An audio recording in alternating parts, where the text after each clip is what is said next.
Welcome back to another edition of Real Spiritual Talk Radio. I'm your host, Lamont Gates, once again bringing you the world of faith, metaphysicality, and spirituality. Today, my guest had a near-death experience which allowed her to glimpse her own life via a life review. Joining us today, ladies and gentlemen, is near-death experiencer Rosalia Quintana. Thank you so much. That's good. Okay, sorry about that. Well, Rosalie, I want to thank you for coming on Real Spiritual Talk Radio. And I just want to add that my favorite aspect of a near death experience is the life review. And I'm Sounds sure you have a lot to say about that. I'll share with you my experience for sure. Yeah. Very good. But before we do, I usually like to go backwards with my guests and talk about any previous religious or spiritual beliefs they may have held prior to having the near death experience. What about it? Did you have anything you practiced prior to having your near death experience, a concept of the afterlife, etc.?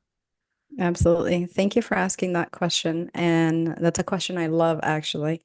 I was raised Catholic. I went to church. I was baptized, all of these things. And there was a point in my life where I started questioning God and all of this. And then I was an atheist for a while. I couldn't see God, so why would I believe it? And then I went to tap into all sorts of different religions, Buddhism, Hinduism, Afro-Cuban religions, different ones that we have, and just kind of looking for God outside myself in different religions. So it's a little bit about the religion part. Yeah, so it sounds like you were searching prior to Mhm. your near death experience. Yes, I was. So, why don't we get into the actual day of the near death experience itself? What was it that actually triggered your near death experience to occur? So, health wise, I can only tell you I was dealing with some pituitary gland issues. Nothing major. I was not expecting anything to happen. I was out camping in California with my wife. We were not together at the time. Was separated for a while and were considering getting back together. So we went out camping. That was 2022. And I remember getting very extreme temperature changes in my body, like extremely cold, cold, cold, but like to my bones, and extreme hotness, like burning hot. And all of a sudden, so next thing I see or I remember is being outside of the place where we were camping. And I'm extremely confused. I don't understand what's happening. First think I'm like, well, this must be a dream or something. And then I start looking around and I see all sorts of like sacred geometry all around the place and still extremely confused. But where it got really scary for me was when I went to touch my body, there was no flesh to touch. So I really freaked out then. I'm like, oh, no, no, no, no, no, no, wait a second. Like, what's happening here? And then I had a thought, oh my God, did I die? And then as soon as I had that thought, I felt this kind of like vacuum just pulling me. I couldn't run away from it or I couldn't really do anything about it. And I was pulled into this, what it felt like a void, like a darkness. And there in that place, I was confronted with all of my fears, like guilt, shame, like different things I had done in my life that maybe I wanted to have done them differently. Um, just everything that I wasn't, yeah, that I was afraid of, that I wasn't happy with, like just a lot of, I guess, lower vibrational emotions that it was within me that I still had not processed, had not confronted, had not sat with it. To me, it was very painful. It was very scary just being in this darkness and confronted with all these things. Um, I didn't know how to get out of it. So it felt to me like I was kind of like I almost say like a self-made hell loop because I couldn't get out and I was going into one and then going into another one and then just one into the other and I couldn't find a way out. And there was a point where I just felt like extremely tired, like I just couldn't take this anymore. And I said, "Fine, I guess I died because I was battling, like the one that lasted the longest was feeling like regret, or I don't know, extreme sadness for leaving too early. My mom, my kids, my wife, like why? Like I don't know. I don't want to die. I'm not done yet. There's things I have to do. Like just like these whole all of these things running through my consciousness, I guess. Um and there was a point where I just couldn't fight it. There was nothing to fight. It's like an invisible nothingness. Um, and I'm like, fine. I mean, I guess what else am I gonna do? I don't know at this point. Um, and I had this acceptance, if you will. Like, okay, fine. I died. Now what? Like, what? And nothing happened. I was still in this darkness. And then I started to really freak out, because I was like, I thought I was trapped. Then I had a thought, like, okay, I thought I was a good person. Why am I in hell? It seemed that way to me. Like I thought I would be in heaven or some place beautiful or something. I wasn't expecting to be in this darkness. And there I started kind of like just cursing at God and blaming God for everything. Like, you made this for me, like you made this happen, and blah blah blah, and just blaming God for everything. Like, if you're real, where are you? Like, come get me. And then after I was tired of going through that, I started praying, because that's all I could, I guess, had left to do. I started praying and praying and praying for God to help me, because I didn't know how to get out of there. And all of a sudden, I see myself. I'm not sure if it's on the inside of the earth, but it sure felt like inside of a sphere.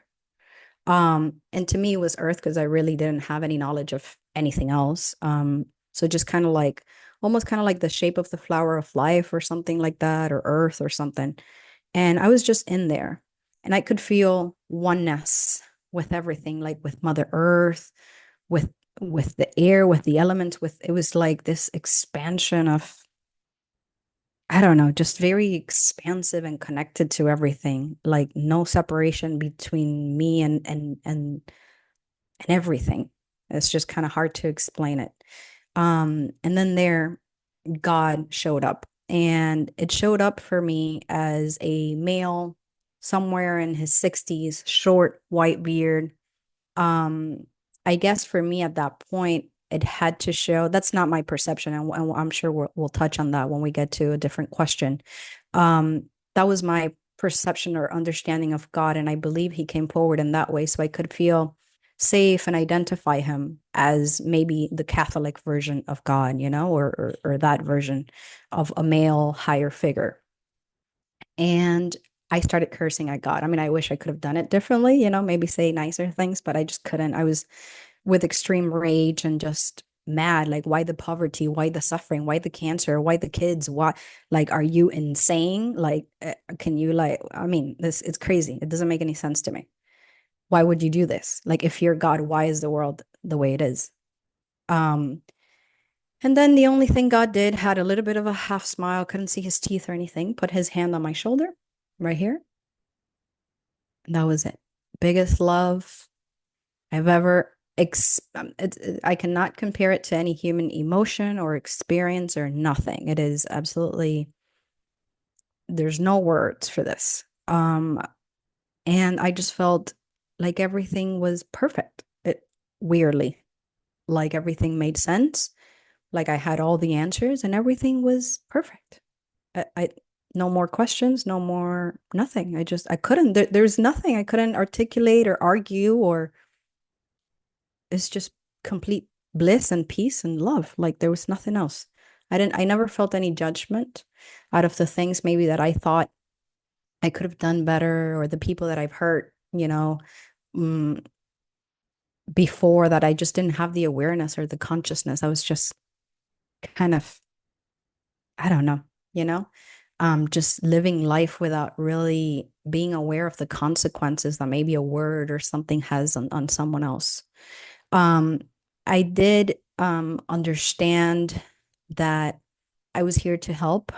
Somehow I was not given exact instructions, but it was just this knowing that I was here to help spread love, spread light, unity, unite people, just help and be of service. Like the key was be of service and co-create with the source, whatever that plan was going to be. I was not giving any clues.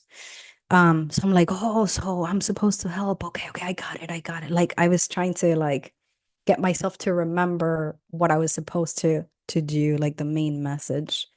Um, and then I was shown a life review, but before incarnating. Like I could see I chose my parents, I chose my place of birth, um, just all these different things that I chose. And one of the most significant things that changed the relationship I have with my dad, I was able to see all of my dad's family on my dad's side, all of us sitting in a circle before incarnating and saying, okay, I'm going to teach you this, and this is the lesson we're going to learn together, and blah, blah, blah, exactly as it is, without wanting to change them. And I'm like, wow, like I could have never, if I would not have experienced this, I would have never been able to see it like this ever. Like there's no, I just couldn't. I wasn't. I would feel resentment for the way you look at life, for the way you act. I just couldn't grasp. But now I just felt this deep love and understanding for him being and his family being teachers and being exactly what I needed for my journey.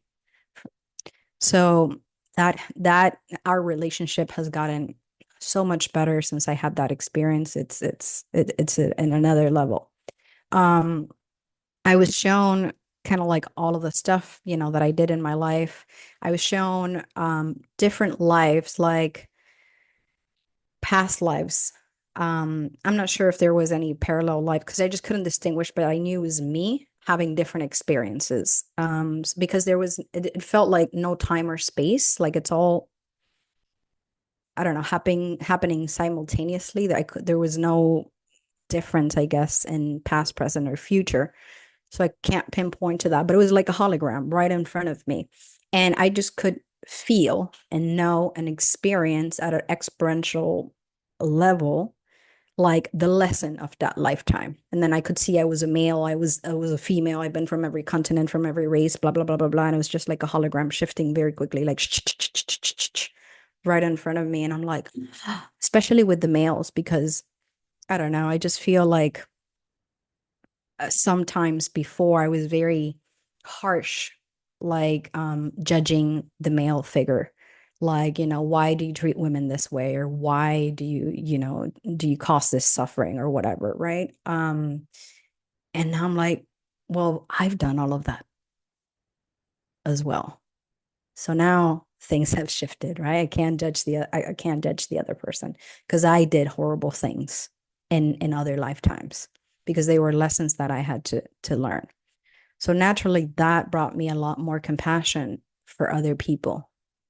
Like I feel I could not go to a jail cell and judge a murderer or a rapist. I can't because maybe that's been me in another life. I just more hate or more judgment will not be the answer to help that person at all. That's just going to add more fire to the fire. It would never like help someone transcend that or get out of that or become a better human being or understand the lessons that those experiences brought forward. So I was just like humbled. It was like a slap across the face. Like, you've also done it. You've been there. Like, what are you judging? You know? Um, so I mean, there was just so many lessons and so many things I couldn't bring back. Like a lot of the answers of how this chaos makes any sense at all. I couldn't bring you back those details. I did see my higher self, which she comes across as a wise medicine woman. That's the closest thing I could get to that. I don't know how else to describe it. Um, just so much love and wisdom and oneness with the earth, and so much patience and grace, and all these attributes and values and qualities that I hope to, to learn from and to embody in this lifetime and to continue learning and kind of being more aligned with those values and attributes. Um, but most definitely felt like a very high consciousness in comparison to this little human tiny perception that I have right now of of anything, really. It's like I don't know anything basically in comparison to all that is. It's crazy. Um, so it's just very, very humbling. And I felt held, like we're supported from the other side. We have a lot of love, a lot of guidance. There's a bigger plan for us, and we're very much involved in that plan and orchestrating that plan before incarnating here. So I was not, well, maybe I was given, but I don't remember any of the blueprints or stuff that I was supposed to do. The only thing I remember was myself signing a book. And I found it strange because I'm like, I haven't even written any books. I don't know how to write a book. Like that doesn't make any sense, but okay.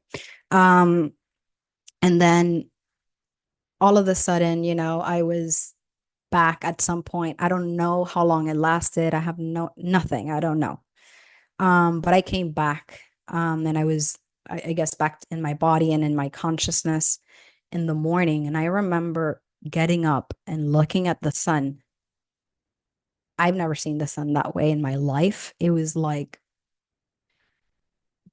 the biggest love, the biggest, and then I could see the texture of everything and all the little details, and like everything is a miracle.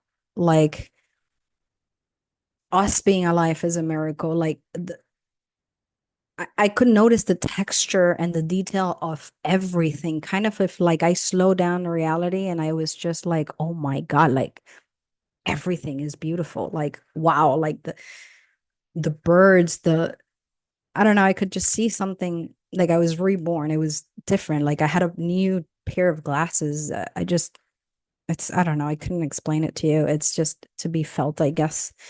Um and I told my wife what happened, and of course she was in shock and stuff like that, but she was very supportive through the integration portion, which is still happening for me. To me, I am still integrating what happened. um, I immediately, when I got back home, I called everybody that I knew, like my teachers, taitas, shamans, medicine women, psychologists, psychiatrists, people I could count on, people that, I love and trust, and asked them, hey, this happened. Like, you know, could you help me through this process? Because I was very confused. I don't know anybody. I didn't know anybody that had a near death experience. I don't know. And I really couldn't make a lot of sense of different things. I was like, I don't know. And they brought a lot of, I mean, invaluable support for me to kind of break it down and start working on the integration process and start seeing reality differently, like from a different lens. But it took a very long time for me to, and still feels that way. Like I'm still piecing it together. Yes, I can totally understand. You sound actually like many near-death experiencers I interview who come back and try to, reacclimate themselves, try to reintegrate themselves into this world that they probably feel they don't belong a part of anymore based on where they've been. I have a few questions for you. First and foremost, do we know what actually medically happened to you at any given time after No. this? No, I went and got checked. And like I told you, the only thing was my amygdala, that the levels, the pituitary, were high. The levels were high. Other than that, my iron levels were high as well. But other than that, I don't have any medical diagnosis. You start this experience off saying that originally you began to see what many, believe it or not, near death experiencers call sacred geometry. What exactly did that look like? Were you looking at numbers around you, equations around you? Yeah, so well, I could see kind of like an electromagnetic field, I guess around the whole place. Kind of like a net of like everything was just connected, almost like the flower of life, like it has all the little connections, kind of like that, like a huge sphere or electromagnetic field encompassing or holding everything together. I could see, I guess a lot of the Egyptian hieroglyphics or from other religions as well. I don't know where exactly what it belongs to what, because I guess to me in this incarnation. I'm not familiar with the sacred geometry and a lot of their meaning, but I could distinguish some were Egyptians, like I guess from different religions or timelines, or I don't know. But there were definitely many. It looked like a wall full of, like it was all around us, of sacred geometry. So, in other words, it looks like you were probably looking at something similar to what we know as the Rosetta Stone, this big stone with a bunch of different ancient languages on it and alphabets and so on and so forth. You then say that you are moved into a void or sucked in or pulled in into this place of darkness. Now, how dark was this? Could you see anything? Nothing, pitch black, nothing. The darkest thing I've ever seen, like the darkest night you've seen is not in comparison to this. It is dark. You then say this is when you went into a fear loop. So Oh all yeah. of the guilt, all of the fears in your life seem to have multiplied in this place, and it kept playing over and over in a loop. Yep. And why were you afraid of the experience initially, or what was it? No, throughout I was freaking out. I was like, what? I just felt like I was in a hell loop. Like I don't know, I couldn't get out. I'm like, why am I reliving this? And it was like I was fighting it and fighting it and fight like I want to get out of here. What? And then I remember like just trying to get out of it. Didn't want to experience that anymore. It was very uncomfortable. Like, and it felt very, I don't know if it's sad. I can't pinpoint to the emotion, but not what I wanted to experience. I guess I was extremely afraid, lonely, in a place where I didn't feel love. There was no light. So it was very disheartening. Like, yeah, I was not happy there at all. And many near-death experiences, most who commit suicides, for example, talk about going into a similar loop as that, although it doesn't have to require suicide, obviously. You then began to pose the question, why, is this hell? You began to pray, and after praying, you said that's when things began to change. Correct. You came into contact with what you believed or appeared to be God, Right. who took some sort of form. Was there anything that communicated to you innately or externally that this was God? I just knew there was no question in my mind at all. There's no doubt. It's annoying. Which is a common answer by many near-death experiencers. They say they come into a just a knowledge of without having to be told that something is so. But you weren't happy with God. You cursed God. You No. went on a rant Yeah. because you, like many human beings, were concerned about the evil that exists and persists in a place like planet Earth and was wondering if there is this all loving and benevolent God, how and why would that God allow it to exist? Correct. But you received an answer when this entity we call God laid their hand on your shoulder. And it was there that every single thing was erased Yep. and replaced with love. Correct. You then say you went into your life review, which is probably the most fascinating portion of a near death experience for me, because that's where I believe the individual learns most about themselves. And what you learned was a gold mine. Many near death experiencers will say this too. Not all of them have it in a single near death experience. You usually have to read several near death experiences to get this particular answer. But you said in your life review, you saw that you pre planned things with your soul family, right? Correct. So your father prior to incarnating, your mother prior to incarnating, your loved ones, anybody you are in contact with now on planet Earth, you all sat there and said, this is what we're going to do, and these are the lessons we're going to teach. Well, I was able to see only my father's side of the family. Yeah. Okay. And you were able to see in that why certain pathways took that pathway because it was pre planned to do so. Correct. You then state that there was no time there, which is also very common in near death experiences. It seemed like past, present, and future kind of touched one another. There was no such thing as linear time, in other words. Correct. And it seems to me that the main lesson you got out of all of that was not to judge others because in your past lives, which you were able to see, you were also involved in things that you probably would have judged today by your human eyes.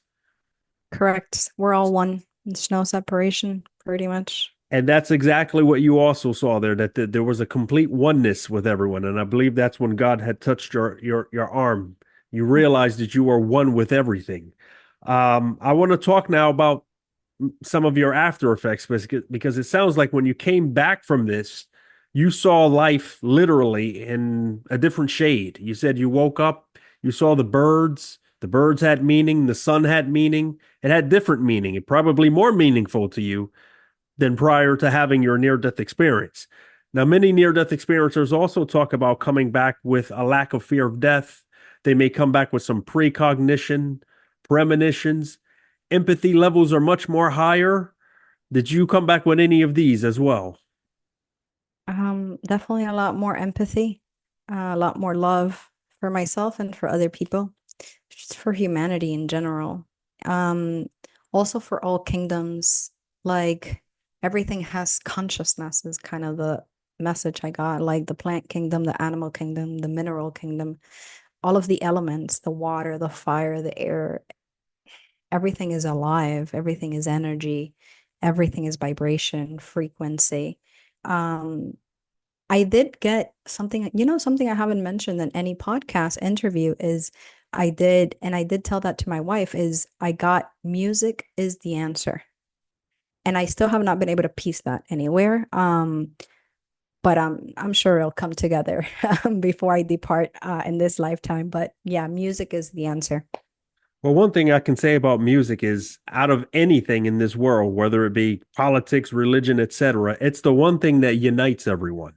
It's a unifying medium, if you would, right? So, for example, you could have atheists, Christians, Muslims, Jews, Republicans, Democrats, all be fans of Michael Jackson, let's say. I think music is just that universal element that has the ability to tie us together.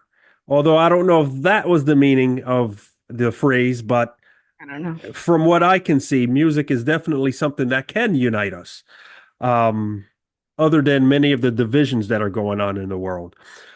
I want to ask you now a very controversial question. I know you mentioned that you have a wife a couple times. In your near-death experience, you said you saw no judgment. Um, as you know, many of the conservative religious institutions usually have a negative outlook for anybody who's a part of the LGBTQ community. Did you see anything about sexuality in your near-death experience? Well, I could tell you that there is no need for food or for sex or for anything. You're like just whole and complete. There's nothing in regards to that I could tell you. Yeah, and that seems to mirror just about all near-death experiences. People from all walks of life. It doesn't matter who they are, where they come from, what their regional background is, what their religion is, what their sexual orientation is. It comes down to love, exactly what you mentioned earlier in this interview. It comes down to not judging others, exactly what you also mentioned in this interview. It comes down to you probably being the perpetrator in a past life. And now that you have this knowledge, again, once again, you can look with these spiritual eyes now and say, wait a minute, I've been there, I've done that. Let's go the mercy route. Yeah, 100%. Going back to the religious question, I asked at the top of the show. You said you were raised Catholic, and then you became atheist at some point, and then you started searching. After your near death experience, is religion more clearer to you, or is it the same as you were prior to having your near death experience? Thank you for asking that question. That's a question that I really love because to me is very disheartening how religion, instead of bringing us together, is tearing us apart as a humanity. That breaks my heart. So now I see God everywhere, in everyone, in every kingdom, and everything that is, with different level of consciousness, infinite dimensions, infinite vibration. Just, but I guess all that is you would call, and all love, all just pure love. But I would say now what I want to share, or part of what I want to share with the world, is I invite all of us from all different backgrounds is to focus on values and virtues, right? Regardless of their religion, right? So if we all focus on that, on cultivating that within ourselves, within our heart, right? Basic things, love, compassion, helping another human being, non-discrimination, non-judgment, the values and virtues we can cultivate as a humanity, period, without any labels, without anything else. What do we have more in common rather than focusing on our differences? Like, can we come together for world peace? I have a peace treaty on change.org a year ago. Just collecting signatures and things like that. I've written to the senator, to different places advocating for this peace treaty, to kind of bring a voice to it. And now I'm going to start doing that through my artwork as well. The artwork is going to be based a lot on suicide prevention, mental health awareness, and this type of route, because we just need to create solutions, not more separation. And I always say, my family comes from all different types of religions, including like atheist, all of it. And I just say to them, it doesn't matter where you find God. That's beautiful. As long as you feel it inside you, as long as that's your way of embodying, of acting, of it's fine. Some people see it in their kids' smile and their pet, and just giving love and receiving love. That's fine. Let's just focus on each other, on coming together, united in love, regardless of whatever it is. Like, how are we creating any solutions by saying you're bad because you believe something, and my truth is the only truth, this is the only way? Like, how does that help anybody? How is that bringing peace to the world? How's that bringing love? How's that creating unity? um is that something God would do? If God, if what you believe God to be a high entity, to come down, like, would God do that, or think that, or believe that? Like, do you truly in your heart believe that? Yeah, and I think you raised a very, very important point when you stated that we should be looking more for similarities rather than differences. And if we were to do that, I think that will be the one of the key unifiers for humanity. Correct. Well, Rosalia, I want to thank you for coming on Real Spiritual Talk Radio and sharing with us that absolutely fascinating account. Thank you so much. It's my pleasure to be here. And I hope this can be of service for anyone that listens to it. And if you don't mind me saying one last thing, if you're thinking about suicide, please know that there is help for you. I've been there myself. I know how dark of a place that is. Please ask for help. There is light at the end of the tunnel. There is a purpose for you here. If you're here, you have a purpose, a bigger purpose. There's a bigger plan. Please reach out for help, and God loves you. Well said. Ladies and gentlemen, Rosalia Quintana.